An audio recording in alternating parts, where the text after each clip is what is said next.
그리스도 예수 안에서 사랑하는 형제자매 여러분, 지금 우리는 예수님의 고난에 대한 관한 설교 두 번째 설교를 듣겠습니다.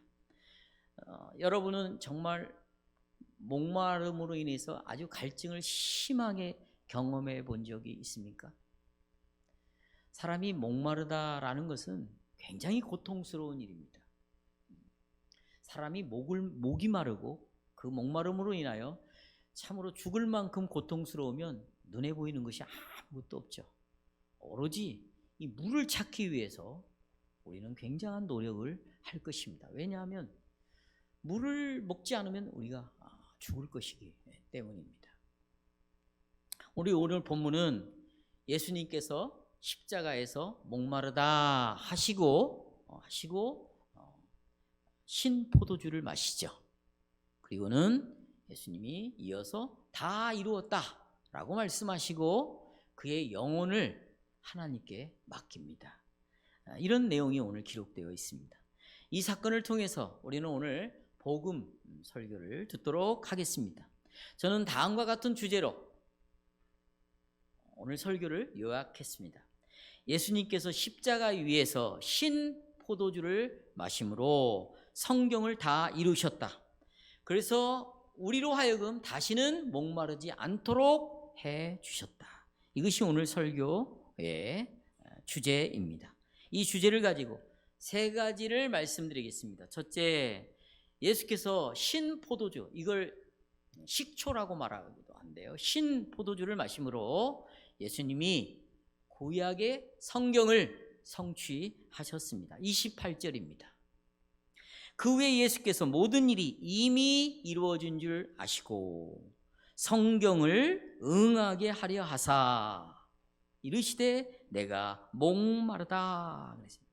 자, 오늘 말씀은 예수께서 숨을 거두시기 직전 마지막 순간을 우리에게 알려주고 있는데, 여기 보시면 모든 일이 이루어진 줄 아시고 그랬어요. 모든 일이 이루어진 줄 아시고, 이 말씀은 예수님의 이 죽음의 고난이 이루고자 하는 목적이 있었습니다. 이 고난을 통해서 어떤 목적을 이루시려고 했습니까? 그것은 예수님의 이름 속에 나타나 있죠. 예수라는 이름, 이는 저가 자기 백성을 죄에서 어떻게 구원할 자임이라. 구원을 위하여 예수님 먼저 하나님의 공의의 진노를 받아야 했습니다. 우리를 대신해서 심판을 당하셔야 됐죠. 그래서 그 심판의 마지막은 죄의 싹슨 사망이요 죽음에 이르게 돼야 되는데, 이제 죽으실 때가 이제 임박해 있는 거죠. 그러니까 이미 그 예수님의 죽음의 고난이 이루어진 줄 아시고 라고 말하고 있는 것입니다. 그리고 예수님께서 제일 먼저 이제 하시는 말씀이 내가 목마르다. 자, 여러분 이제 이 말씀 그대로 놓아두고요, 조금 몇 시간 후로 좀 돌아가 보겠습니다. 예수님의 목마름의 사건을 좀 우리가 이해하기 위해서 뒤로 좀 돌아가겠습니다. 마지막 유월절 만찬을 기억하십니까? 유월절 절기를 예수님은 곧바로 성찬으로 바꾸었습니다. 그리고 떡을 나눠주면서 이건 내 몸이다, 받아 먹으라. 포도주를 나눠주면서 이건 내 피다, 마셔라 라고 말씀하시죠. 바로 이때 예수님께서는 제자들에게 이 땅에서 마지막으로 가르쳐야 될 교훈을 정말 마음과 힘을 다 쏟으셔서 이분이 가르쳤어요. 그리고 난 다음에 예수님이 어디로 이동합니까?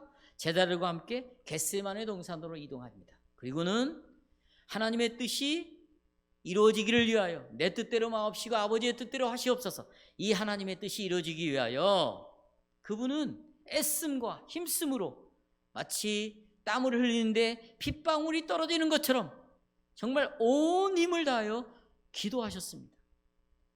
그때 하나님이 보내신 천사가 예수님을 돕지 않으면 안 될 정도로 정말 지쳐있는 상태였습니다. 그리고 곧바로 군병들에게 체포가 됩니다. 그래서 대제사장 안나스와 가야바, 장인과 사위죠, 이 둘이 다 해먹었습니다. 교회 안에서 이 안나스와 가야바에게, 그 다음에 빌라도에게, 그 다음에 헤롯에게, 다시 빌라도에게 재판을 받기 위해서 계속 끌려다니면서, 보세요, 신문과 정죄와 조롱과 입으로 담을 수 없는 모욕을 다 당하면서, 그리고는 주먹으로 얻어맞으시고 손바닥으로 얻어맞으시고 채찍에 맞으시고 구타를 당하셨습니다. 그 다음에 십자가의 형태를 지시는데 얼마나 이 영혼과 육신이 지쳐있든지 십자가를 질 힘이 없어서 구레네 사람 시몬에게 예수님을 대신해서 이 십자가의 형태를 지게 할 만큼 예수님은 지쳐 있었습니다. 이런 상태에서 오전 9시부터 오후 3시까지 6시간 동안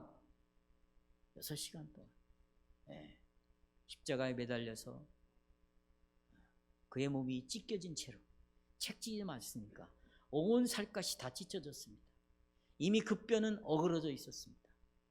그런 상태로 십자가에서 피를 흘리셨으니 여러분, 극도로 그의 육신이 극도의 상태에 머물러 있었고 그 상태에서 예수님이 얼마나 목이 마르셨겠어요. 그래서 예수님이 목이 마르다, 목 마르다 이렇게 예수님이 말씀하신 것입니다. 그러나 놀라운 것은 요한은 예수님이 목마르다 하는 이 예수님의 말씀이 구약의 성경이 이루어지게 하는 말씀이다 라고 알려주고 있습니다. 구약의 성경이 이루어지는 것이다. 단순히 인간적인 목마름이 아니라 성경을 이루려 함이라 라고 우리에게 전해주고 있습니다. 성경, 그러니까 여러분, 예수님의 죽음이 죄인을 위하여 당하시는 고난이라는 것을 우리가 생각한다면, 그렇죠? 죄인을 위하여 당하는 고난이잖아요. 또 예수님의 죽음이 우리 같은 죄인이 겪어야 될 그럴 하나님의 심판, 진노를 대신 겪으신 것이라는 것을 우리가 생각을 해본다면 이건 분명히 육신적인 목마름, 갈증보다는 오히려 영적인 갈증을 예수님은 더 깊이 느끼시고 있다. 무엇보다도 성경을 이루려 함이라 라고 말씀하심으로써 지금 예수님께서 호소하고 있는 이 갈증은 성경을 이루는 거란 말이죠. 그러니까 그동안의 성경에서 이 갈증에 대해서, 성경에서 그동안의 목마름에 대해서 계속 우리에게 전해줬습니다. 바로 성경에서 그동안 말해온 이 목마름에 대하여 이루려고 주님이 십자가에서 목마르다라고 말씀하셨다는 것이에요. 단순히 육신적인 갈증이 아니고 그동안 성경에서 계속해서 목마름에 대해서 말을 해왔어요. 그걸 이루시는 것이다. 오늘 그러니까 구역에서 나눌 때 자기의 목마름 얘기하지 마시고, 예수님의 목마름은 그동안 성경에서 말해온 목마름을 예수님이 지금 이루고 있다. 이걸 우리가 생각을 하셔야 돼요.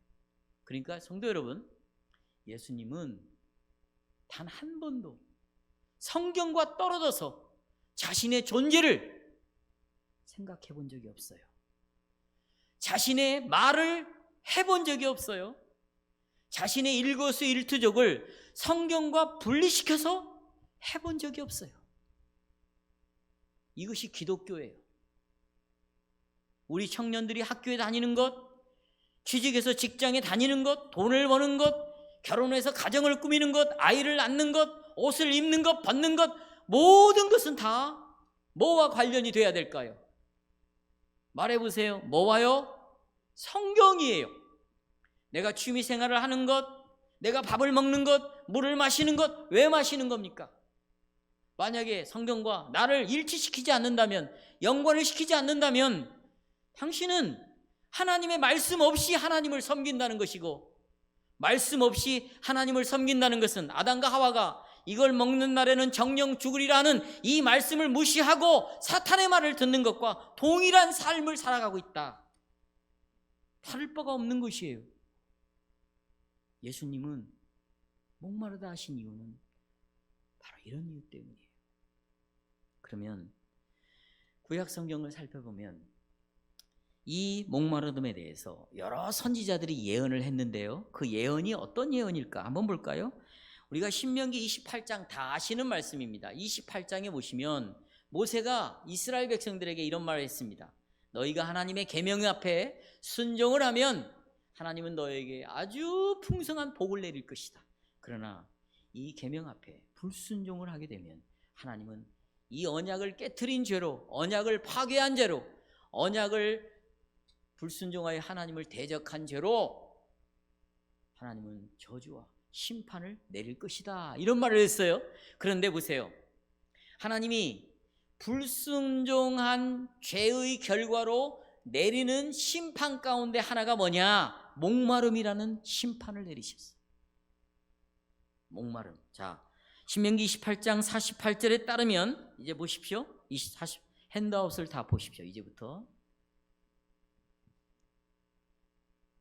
네가 줄이고 목마르고 헐벗고 모든 것이 부족한 중에서 여호와께서 보내사 너를 치게 하실 적군을 섬기게 될 것이니 그가 그 철멍이를 네 목에 메어 마침내 너를 멸할 것이다. 여기 줄이게 한다. 그 다음에 또 뭐예요? 목마르. 이게 언약의 심판입니다. 저주입니다. 또 호세아 2장 3절 그렇지 아니하면 내가 그를 벌거벗겨서 그 나던 날과 같게 할 것이요 그로 광야같이 되게 하며 마른 땅같이 되게 하며 그 다음에 어떻게 죽게 한대요? 목말라게 해서 죽게 한다는 거죠.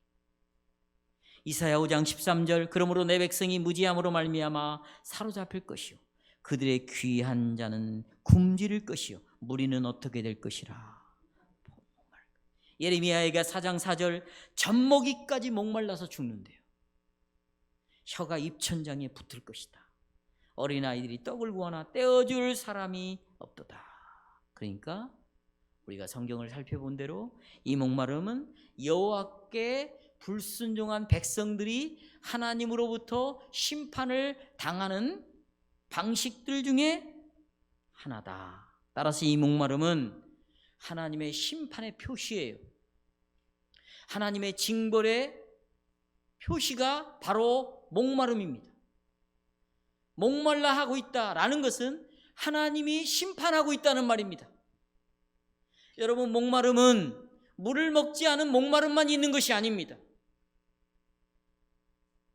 다양한 목마름들이 있어요.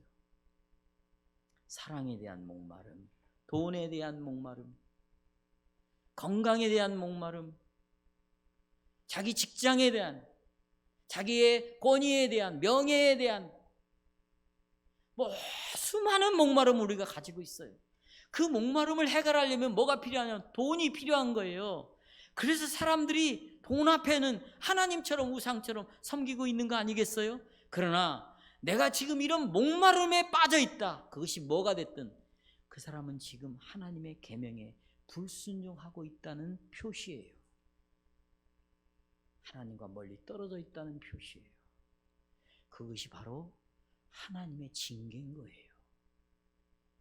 그런 목마른 사람들과 함께 어울려 다녀보세요. 더 심한 목마름을 경험할 것입니다.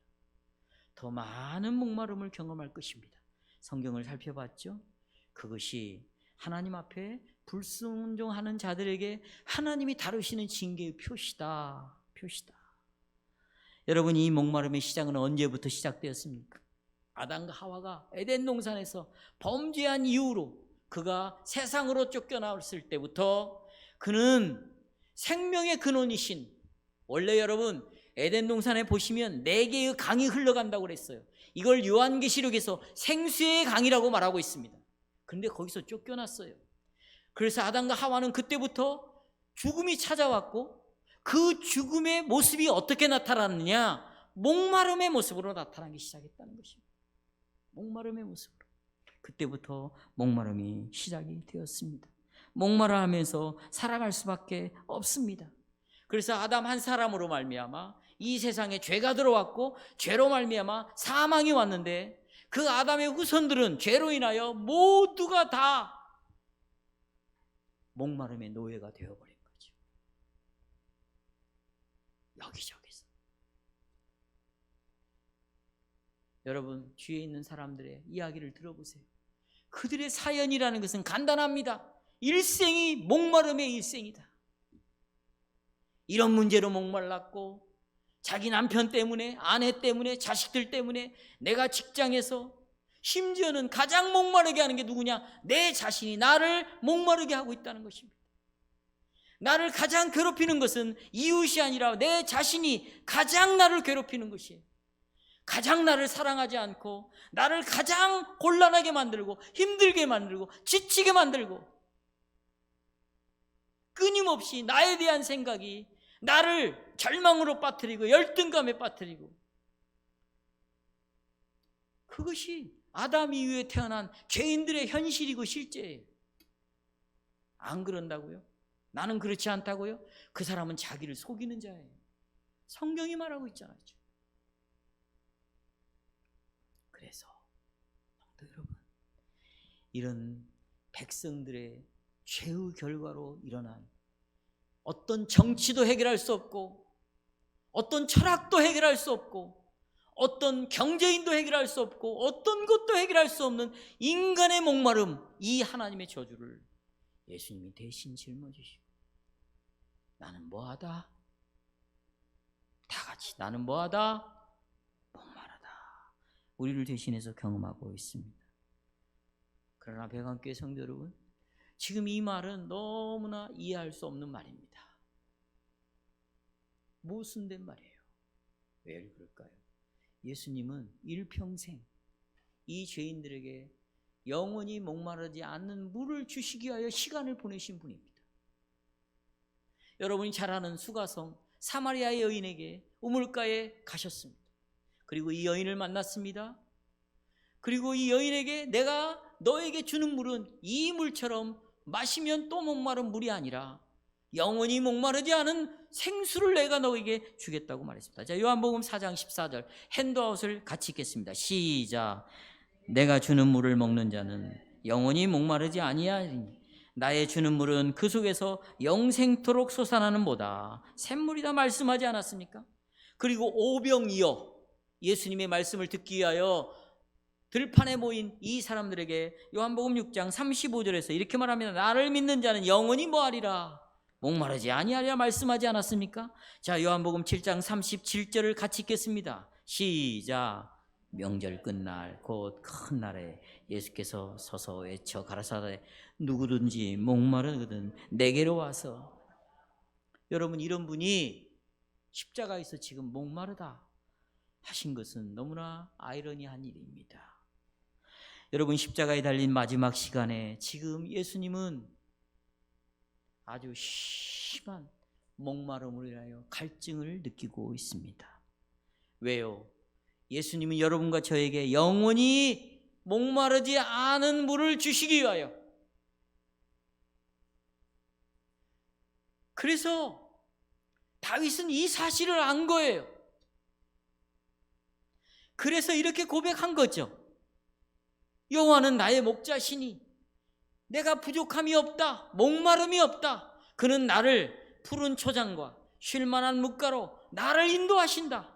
바로 예수님 자신이 생수요 영원히 목마르게 하는 유일한 생수이기 때문에 이 물을 주시기 위하여 먼저 당신이 목마름을 경험하지 않으면 안 되었습니다. 이것이 하나님의 뜻이었습니다. 그래서 예수님께서는 당신 자신이 살아있는 물로서 우리에게 주어지기 전에 먼저 이 목마름의 원인, 아담으로부터 우리가 이어받은 이 죄악을 먼저 짊어지시고 그 죄의 결과인 이 목마름을 통하여 하나님 앞에 호소하고 있는 것입니다. 오직 이러셔야만 예수님께서는 여러분과 저에게 영원히 목마르지 않은 물을 주실 수 있기 때문입니다. 우리는 이 예수 그리스도를 통해서 우리의 영혼의 갈증을 해소할 수 있는 유일한 길이심을 믿으시기 바랍니다. 둘째로 예수께서 신포도주를 마셨다라는 것은 구약 성경의 한 구절을 이루는 겁니다. 한 구절. 자, 우리 성경 29절을 보시면 거기 신포도주가 가득히 담긴 그릇이 있는지라. 사람들이 신 포도주를 적신 해면을 웃을 취하며 예수의 입에 대니 그랬어요. 여기 이 신 포도주는요, 군병들과 그냥 노동자들이 늘 마시는, 목말랄 때 마시는 그런 값싼 포도주죠. 그런데 아마도 군병들 중 한 사람이 우리가 갈증을 해소하기 위해서 보온병에다가 여러분 차를 담아갖고 목마르면 마시는 것처럼 그들은 그렇게 신포도주를, 가난한 사람들은 늘 신포도주를 가지고 다니면서 이렇게 마셨습니다. 여러분, 예수님께 주었던 이 신포도주는 전에 쓸개를 탄 포도주와는 다른 포도주죠. 이 쓸개는 여러분 써요. 이것은 마취 성분이 있습니다, 이 쓸개 안에는. 그래서 이 쓸개 즙을 짜가지고 포도주에 섞어서 이런 십자가에서 고통을 겪고 죽어가는 자들에게 이걸 마시게 하면 통증 없이 죽게 하는데, 이 쓸개 탄 포도주를 예수님에게 먹이려고 했을 때 예수님은 그것을 거부하셨습니다. 왜요? 하나님의 진노는요, 적당히 받을 수 없습니다. 철저합니다. 완전 피할 수가 없습니다. 여러분, 부자가 지옥에 갔을 때 기억나세요? 그가 부자였으니까 그가 나름대로 이 땅에 신앙생활을 하다가 갔어요.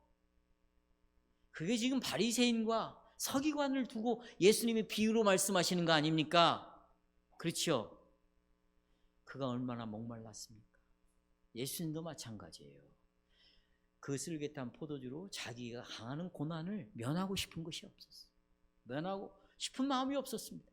하나님의 뜻을 따라 완전히 철저하게 고통과 진노와 고난을 당하시기를 원하셨기 때문에 그 쓸개 탄 포도주를 거부했어요. 그러나 마지막 숨 거두시는 직전에 신 포도주를 마셨어요. 왜 이 신 포도주는 마셨을까요? 성경을 이루려고 신 포도주를 마셨다. 따라서 성경을 이루시기 위하여. 자, 여기 한 성경 구절이 있습니다.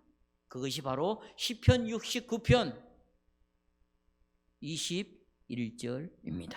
자, 21절 보시겠습니다. 그들이 쓸개를 나의 음식물로 주며, 이거 지금 다윗이 하는 얘기예요. 다윗이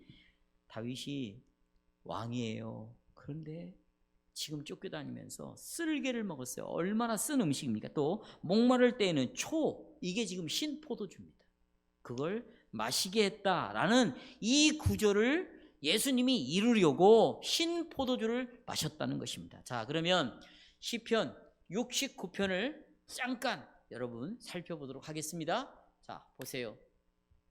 시편 69편은 다윗 왕 자신이 얼마나 적들로부터 공격을 받았는지 탄원을 하는 거예요. 탄원을.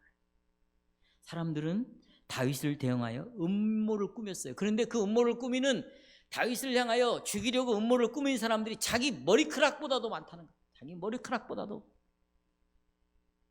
주위에 있는 모든 사람들이 다윗을 미워하는 자고, 다윗을 헐뜯는 자고, 다윗을 죽이려고 하는 그런 원수들이 가득 차 있었습니다.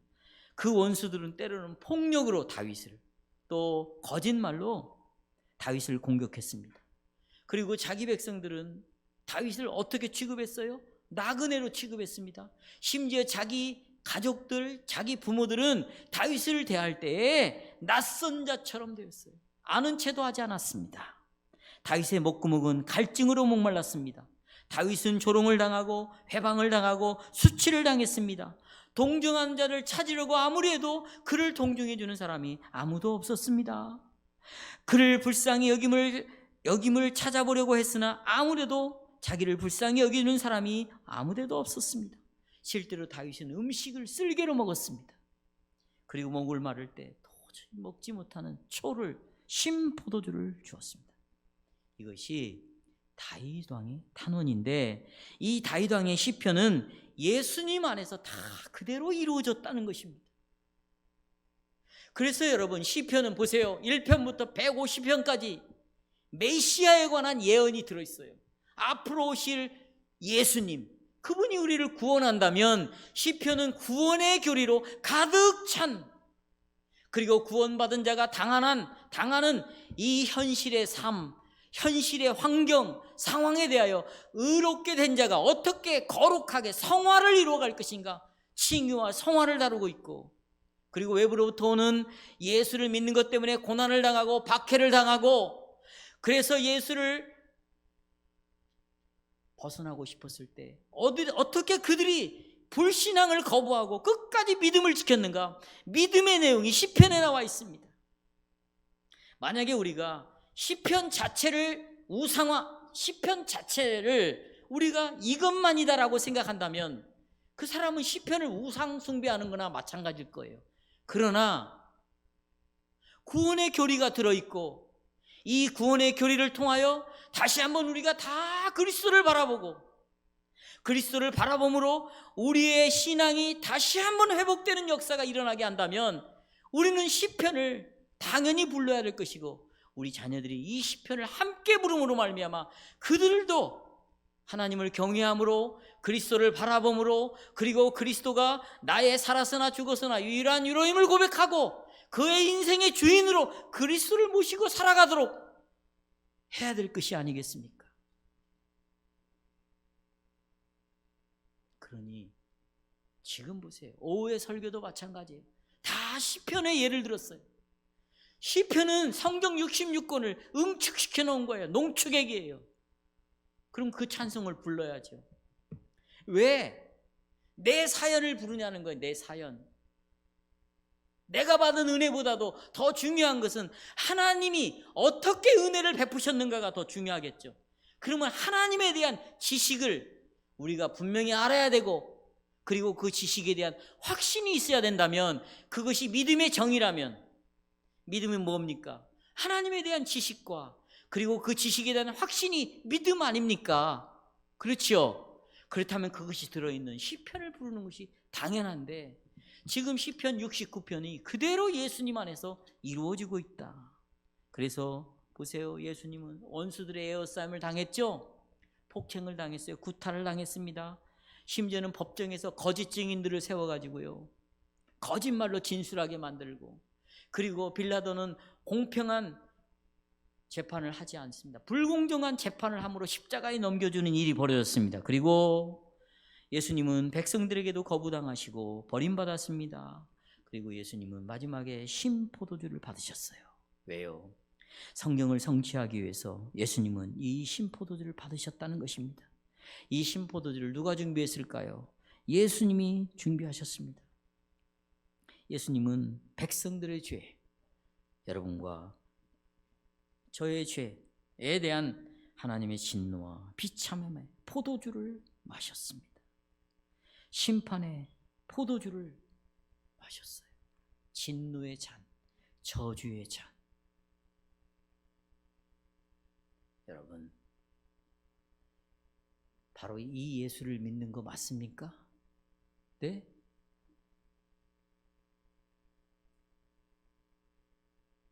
이 예수를 믿으시죠? 그런데요, 보세요. 이 예수님이 대제사장으로서 이 포도주를 마셨습니다. 지금 오늘 성경에 보니까 포도주를 스펀지, 해면에 적셔가지고 우슬초에다가 매달았어요. 여러분, 우슬초는 여러분 옛날에 우리 울타리로 친 쌀이나무 아세요? 그렇게 생겼다고 생각하면 돼요. 그러니까 쌀이나무로 옛날에 뭘 만들었어요? 그렇죠. 이런 빗자루를 만들어가지고 거기에다가 해면을 달았어요. 신 포도주를 적셔가지고 그걸 우슬초에 매달아서 예수님 입에 달았습니다. 그런데요, 이 우슬초가 어떻게 어떤 용도로 사용되느냐, 이게 희생 제사를 치를 때 이 우슬초라는 쌀이나무는 아니지만 우슬초 나무가, 이 묶음이 사용되었습니다. 특별히 여러분 보세요. 6월절 날 출애굽하기 전에 좌우 임방 있죠? 문턱이 있잖아요. 이 좌우 임방 문턱 위아래 거기다가 어린 양을 잡아 피를 바르게 되어 있는데, 그때 우슬초를 묶은 이 우슬초를 피에 적셔가지고 바로 좌우임방 설주에 발랐다. 자, 출애굽기 12장 22절을 같이 읽겠습니다. 같이 큰 소리로 시작. 우슬초 묶음을 가져다가 그릇에 담은 피에 적셔서 그 피를 문 임방과 좌우 설주에 뿌리고 아침까지 한 사람도 자기 집 문 밖에 나가지 말라 그랬어요. 그렇죠? 자, 우슬초 묶음으로 피를 묻혀서 좌우 임방 문설주에다 뿌렸다. 또 모세가 이제 히브리서 9장 18절 20절을 보십시오. 여기서도 동물의 피를 뿌리는데 우슬초를 사용했다는 것입니다. 이러므로 18절 첫 언약도 피 없이 세운 것이 없나니. 보세요. 저를 보세요. 첫 언약이 뭐예요? 십계명입니다. 그런데 하나님과 백성들이 나는 네 하나님이 되고 너는 내 백성이 된다. 그런데 내 백성의 표는 계명이다. 계명. 이 계명을 계속 순종하고 지킴으로 하나님과 백성의 관계가 계속 유지될 것이다. 만약에 계명을 어기면 하나님과 백성의 관계는 깨진다는 거예요. 근데 보세요. 우리가 성경을 보고 신앙고백서를 보면 본성적으로 우리가 율법을 지킬 수 있습니까? 없습니다. 그러면 율법은 뭘 말합니까? 하나님을 사랑하고 이웃을 내 몸처럼 사랑하는 것을 말하죠. 그런데 우리는 본성적으로 하나님을 사랑하기는커녕 하나님을 미워합니다. 이웃을 사랑하기는커녕 이웃을 미워합니다. 우리는 율법을 지킬 수 없어요. 그걸 하나님이 아셨습니다. 그래서 이스라엘 백성들에게 제사 제도를 준 거죠. 제사의 예배의 핵심이 뭡니까? 짐승을 잡아 피를 흘리고 이 피를 통하여 내가 죄 용서함을 받는 거죠. 그렇죠? 그래서 구약의 옛 언약도 하나님이 나의 하나님이 되고 내가 하나님의 백성이 되는 아주 결정적인 것은 피로 하나님과 백성의 관계가 설정이 된다는 거예요. 뭘로요? 내 행위로 내가 하나님의 자녀가 되는 것이 아니라 바로 내 죄가 용서되어짐으로 하나님과 백성의 관계가 이루어질 수 있다. 19절에 모세가 율법대로 모든 계명을 온 백성에게 말한 후에 그 다음에 보세요. 송아지와 염소의 피 및 물과 붉은 양털과 뭘 취하여? 우슬초를 취하여 그 두루마리와 온 백성에게 뭐 했어? 피를 뿌렸다. 이 20절 이르되 이는 하나님이 너에게 명하신 무슨 피라? 언약의 피라. 언약의 피입니다. 이 피로 하나님과 백성의 관계가 형성이 되고 화평의 관계가 이루어지게 되어 있죠. 이 피를 통해서 앞으로 오실 예수 그리스도를 모세는 내다보고 있습니다. 그래서 여러분 주님께서 우슬초에 매달은 그 스폰지에 적셔진 신포도주를 마신 것은 바로 예수님 자신이 보세요. 아까 말씀드렸죠. 희생제사를 드릴 때 그 희생제사로 제물을 바쳐진 그 짐승의 피를 우슬초로 적셔가지고 뿌렸다 그랬잖아요. 그러니까 예수님 자신이 지금 우슬초에 매단 해면에 씻은 신포도주를 마심으로 당신이 대제사장이라, 내가 지금 대제사장이다 뿐만 아니라 속죄 제물이다. 보라, 그 다음에 보라, 무슨 죄? 세상 죄를 지고 가는 하나님의 뭐다? 어린 양으로서 흘리실 이 피를 내가 지금 제물이 되어서 너희를 위하여 흘릴 것이다. 그리고 흘린 이 피는 너희에게 우슬초로 적셔 뿌려듯이 내가 너희에게 피를 뿌림으로 너희들은 영원히 하나님의 진노에서, 목마름에서, 하나님의 심판에서, 저주에서 너희들은 구원을 얻을 것이고 자유를 얻을 것이고, 이제 주님이 심판주로 오실 때, 산자와 죽은 자를 심판하러 오실 때 반드시 모든 자들이 이 심판에서 벗어날 수 없지만, 그러나 예수 그리스도의 핏부림을 당한 자들은, 의의 흰옷을 입은 자들은 심판주가 아니라 우리의 구주로 내가 너희에게 나타날 것이다. 아멘.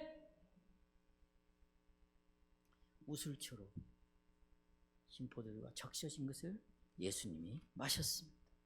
이것이 얼마나 우리에게 놀라운 은혜입니까? 마지막으로 세 번째, 예수께서 신포도주를 마심은 이제 우리의 죄를 위하여 마지막 구속 사건이에요.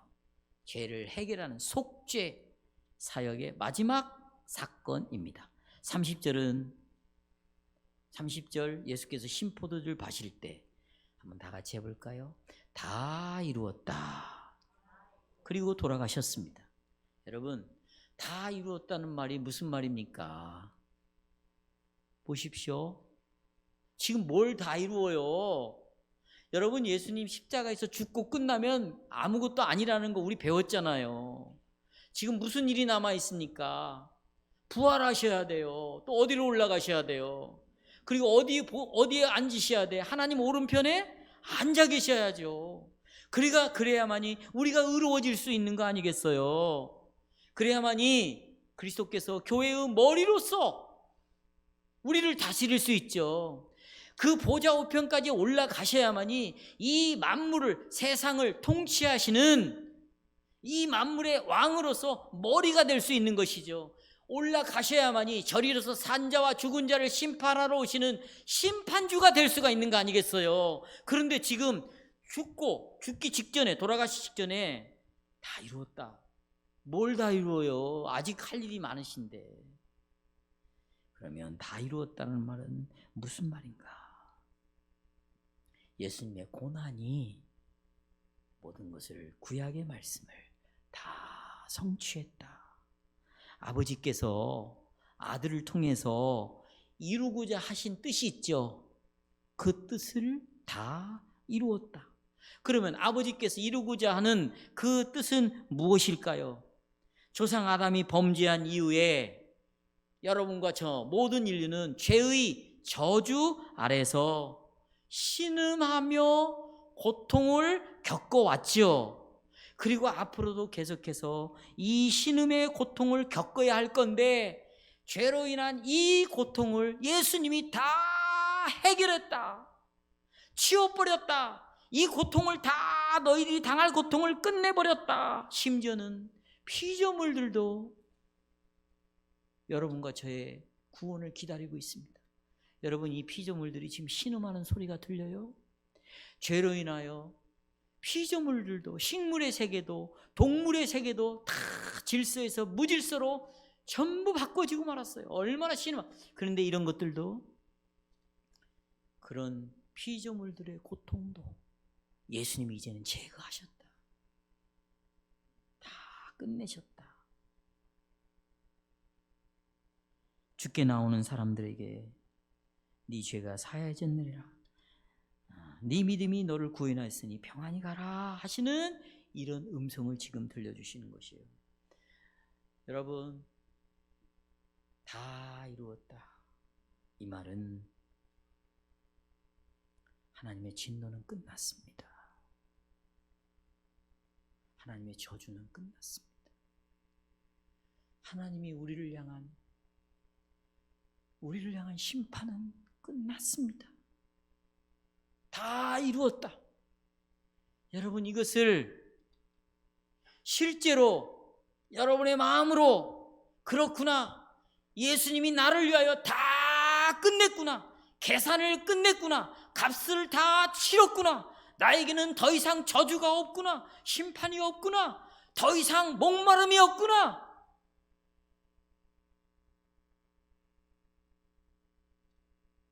이것을 붙잡고 사시기를 주님의 이름으로 축원합니다. 이제 결론 부분에 도달했어요. 자, 보십시오. 태초에 하나님이 엿새 동안 세상을 창조하시고 뭐라고 말씀하셨? 다 이루었어요. 뭐 했다고요? 다 사역을 끝마쳤다. 이 말씀을 하셨어요. 그리고 쉬셨죠? 창조의 사역을 다 끝내고 하나님이 보시기에 뭐라고 그랬어요? 심히 이게 다 끝냈다, 이 말이에요. 그런데 역사가 한참 흘러와서요, 중간쯤에 이 말씀을 누가 또 하세요? 예수님이 지금 하시고 있어요. 왜요? 하나님이 창조의 사역에서 모든 걸 다 끝내셨는데 죄로 인하여 다시 이 피조물이 오염되어서 예수 아들을 보내고, 그 아들이 이제 십자가에서 마지막 죽음 직전에 이렇게 말씀하셨습니다. 하나님 아버지는 창조의 사역을 끝냈다. 나는 그러나 이제 모든 죄를 값을 다 치렀다. 할렐루야. 다 끝냈어. 다 끝냈다. 목마름도 끝났습니다. 더 이상 여러분 방황하지 마십시오. 더 이상 외로워하지 마십시오. 더 이상 흔들리지 마십시오. 여러분의 죄를 제거하시고 그 죄의 결과로 영원한 목마름을 해결하기 위해서 주님이 목마름을 대신하셨고 주님이 고통을 대신하심으로 이제 우리는 목마름에서 구원함을 받았고 이제는 죄로부터 자유케 되어서 이제는 하나님 아버지 앞에서 늘 교통하며 평화를 누리며 화평을 누리며 그분이 주시는 복을 누리는 자로 되었으니 이 예수 그리스도의 신포도주를 마심으로 구약을 성취하시고 69편 28절을 성취하시고 그 다음에 우리에게 영원한 복을 주신 이 그리스도를 의지하고 주님의 재림을 맞이하시는 여러분이 되시기를 주님의 이름으로 축원합니다. 알겠습니다.